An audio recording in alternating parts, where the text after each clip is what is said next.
Hei, mani sauc Viktors, un šajā video parunāsim par kaskādu stila tabulām, un tieši par to izmantošu stilizējot tabulas. Un tā.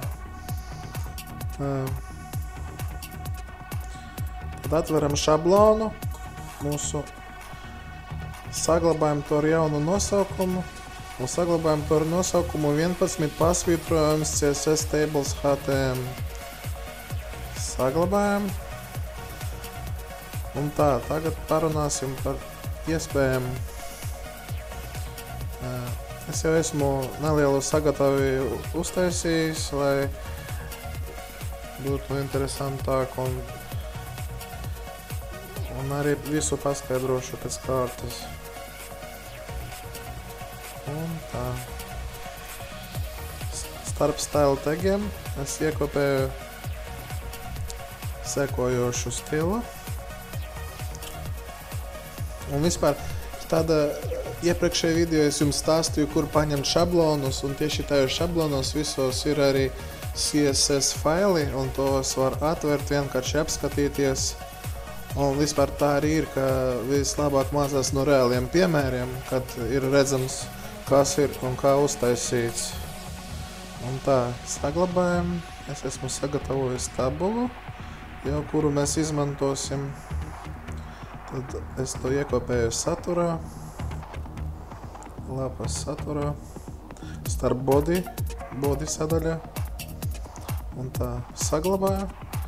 Varam apskatīties tagad rezultātu.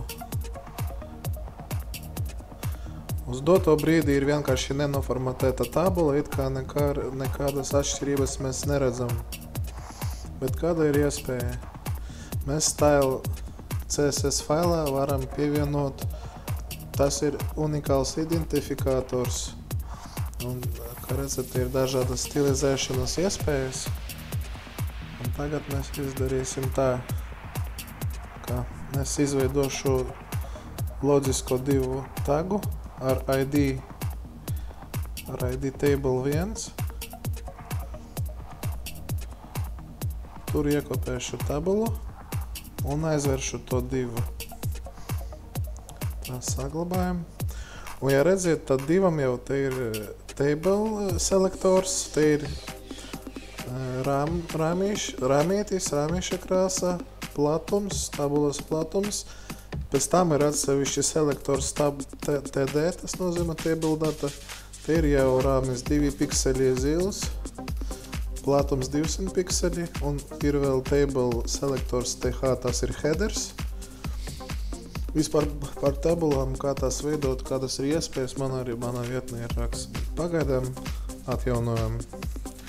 Un tā redziet, rāmis tabula ir zaļš, 1 pikseļa. Pēc tam headeriem ir 2 pikseļi rāmis ar silver krāsu. Un katram tabulas laukam ir arī savas krāsas rāmis zila blue krāsā. Un tā, kādas vēl ir interesantas iespējas? Vēl manā vietnē ir web safe colors, raksts par web safe color.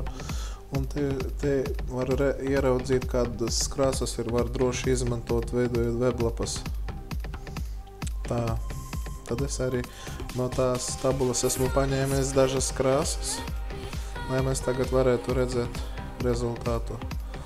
Piemēram, background color, tā ir fona krāsa. Un mēs ierakstam, ka tabulai būs, pat to labāk pierakstīt tur, kur ir headers selektors, jo, ja es pierakstīšu tabulai, tad visai tabulai būs tāda krāsa.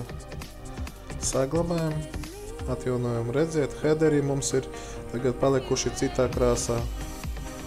Un tādas iespējas stilizēt ir neierobežotas. Visu, ko jūs varat izdomāt, var arī pielietot. Tad es pievienošu tagad krāsu, jo te selektoram header, tad te būs tabulas laukiem būs fona krāsa. Es to saglabāju, atjaunoju. Redziet, virsrakstiem headeriem ir viena krāsa, saturam ir cita krāsa. Un tagad var pielikt tabulas fona krāsu. Un tā tabulē. Tagad apskatīsimies, kāds būs rezultāts. Saglabājam, atjaunojam. Īpaši nevar to redzēt.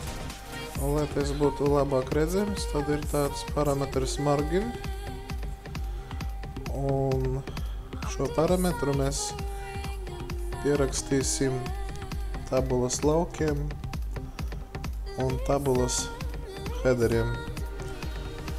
Saglabājam, atjaunojam. Labi, ir vēl viena iespēja. Es varbūt te nevietā to pieliku.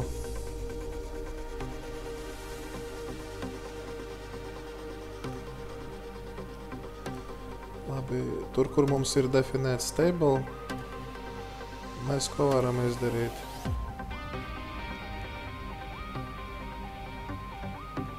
Jā, tā. Mēs te varam ierakstīt cell spacing, ienāc ar 10, tas ir attālums starp tabulas laukiem, atjaunojam. Jā, es tai pirmai tabulai sanāk to pierakstīju. Tad to pašu mēs arī pierakstīsim otrai tabulai.